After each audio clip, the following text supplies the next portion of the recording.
Hello, you lovely language and terrific technology people, and welcome to the next episode of the Language, Learning and Technology podcast. I'm your host, Hajo Reinders, and today we have another very special guest, Liudmila Klimanova. Welcome. Hello and welcome everyone who is watching us, and thank you, Hajo, for inviting me. Of course, my pleasure. Lovely to talk to you. Of course, you are very famous as an award-winning author for language learning and technology. So this is an opportunity for everyone to kind of, see the face that goes with the writing and just hear a little bit more about who you are, and also to hear a little bit more about your work and your articles. So tell us a little bit. You're at the University of Arizona, is that right? That's correct. My name, Liudmila Klimanova. I'm a assistant professor at the University of Arizona, and I specialize in second language acquisition with a particular focus on computer-assisted language learning. So this is my area of research, and I have been doing COL for a long time. I would say maybe 15 years, if not more than that. And my specific area within COL is I studied as a CMC, computer-mediated communication specialist, and later I developed interest in identity research, particularly in the area of digital spaces, in the area of COL, computer-assisted language learning. And I have been working on identity research for quite a while now. Right. Nice. And of course, your identity research is what won you the Dorothy Chun Award. And for those of the readers of the journal who are not aware, this is an award that was, I think you won the first one. It was initiated last year. Is that correct? I believe so.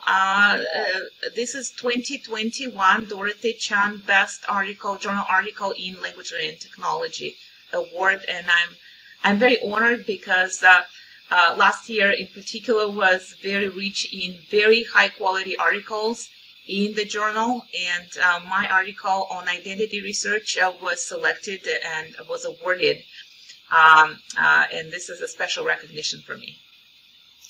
Yeah, indeed, and it's a great article. I had read it before, and I've reread it just in preparation for our conversation. And for those all of our listeners and viewers who haven't read it, of course you should go and do that right away. But essentially, correct me if I'm wrong, you're essentially giving an overview of kind of the development of identity research in computer-assisted language learning, and also giving the reader some pointers as to where the field might be heading.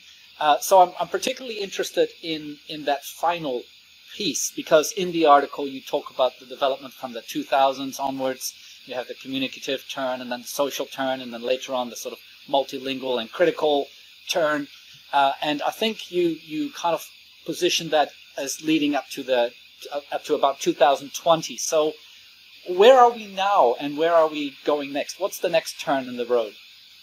Well, let me start just by saying that what I'm describing in the article is my path in identity research. I started off many years ago just looking at identity from the very basic approach of labeling and classifying students into groups based on their first language, their level of proficiency, their background.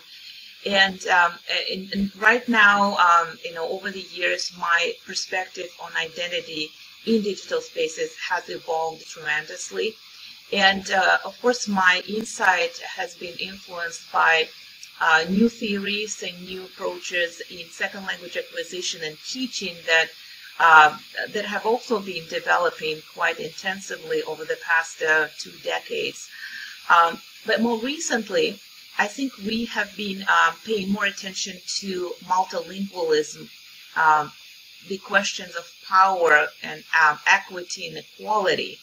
And this has been a conversation for a long time in language acquisition, in language planning research. But as a field of computer-assisted language learning, I think we have been trying to look more closely at how we teach instead of paying attention to what the environment provides for our learners. And how our students interact with digital spaces outside the classroom, and how that experience influences the way they learn languages and they use languages. And I think the usage is now more important than before. So thinking, and going back now to your question, identity research is blooming, so to speak. So we're getting more and more interesting studies, more theoretical frameworks, and more things become obvious as a necessary focus of research because of the way technology has transformed us as human beings. We use technology in a fundamentally different way these days. We use technology to communicate professionally and personally. Because of the technology, we are able to engage in translingual communication, where sometimes we don't know the language, but technology provides the necessary support for communication to take place. And that wealth and richness of non-educational online communication has informed the ways we approach communication, digital communication in instructional settings as well. So we need to pay attention to what our students do outside the classroom environment, what types of technologies they use, but also how technology frames our communication, and how technology can facilitate or liberate language learners, as well as it can also restrict some of their use, as well as the opportunities for them to express themselves freely in digital spaces. So these are, in general terms, kind of in broad strokes, this is what we are thinking more about when we talk about identity research in CALL. But of course, multilingual approaches in applied linguistics have influenced tremendously the way we approach communication in digital spaces, the way how languages are now available in digital spaces, how we navigate through instant translations, how sometimes some decisions, language decisions, are made for us by the platforms, by geolocation devices, where sometimes languages are proposed to us as opposed to us, choosing the languages that we want to use. All these factors influence the way we position ourselves in digital communication. So these are maybe in a nutshell, again, broadly speaking, I think this is where we are right now, and this is where research is going when it comes to identity, self-presentation, self-performance in digital spaces, in instructional as well as in more non-educational settings. So what's next for you? What are you working on at the moment, and where is your research heading? Well, in line with what I just said, I'm working right now on the new notion of group identity, and it is influenced by the fact that more and more these days we have been interacting in groups, and these groups are not sort of accidental groups, but groups that remain, in the same configuration over time. And it's interesting to see how language use transforms over time within each group. And I'm mostly working with different types of Zoom interactions, where we have multilingual speakers interacting over a particular instructional task or a project.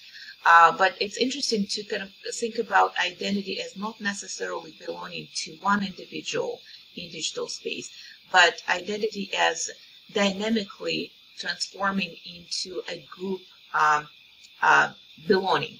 So, and this is something that I find particularly fascinating, to see how language within a group changes and evolves as different participants bring something new, some new way of communicating ideas to the group, and how those ways get picked up by other group participants, and they develop one unified code that sort of transforms into their group identity. This is my new research that I'm working on right now, and I'm very excited about some of the findings. Sounds very interesting. Let's see if you can win another award with that. Thank you. I would love that. For the benefit of any maybe graduate students, PhD students watching or listening here, any words of of wisdom that you might like to pass on to them?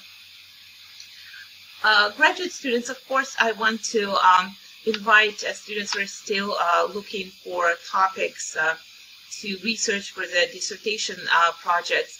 Consider identity as a very rich, interesting topic that needs more attention, more research attention. We also need to pay more attention to the way how technology has transformed the ways we communicate. And before, I think, when the field of computer-assisted language learning was still in its sort of beginning stages, we were borrowing a lot of theory from applied linguistics. But given the amount of digital communication that takes place today, I feel that as a field, we now are ready to supply theoretical assumptions and provide applied linguists with more data that they cannot see, outside the digital space. And in that regard, I think doing more research in digital communication and in computer-assisted language learning is what we need to do. We need more graduate students to undertake such research and develop new theories so we can inform applied linguistics and of the new ways of how we communicate. Couldn't agree with you more. Dear listeners, dear viewers, you heard it here directly from an award-winning author. This is an area that requires more attention, more people to contribute to it. So what are you waiting for? Liudmila, it's been lovely talking to you. Thank you so much for your time. Thank you.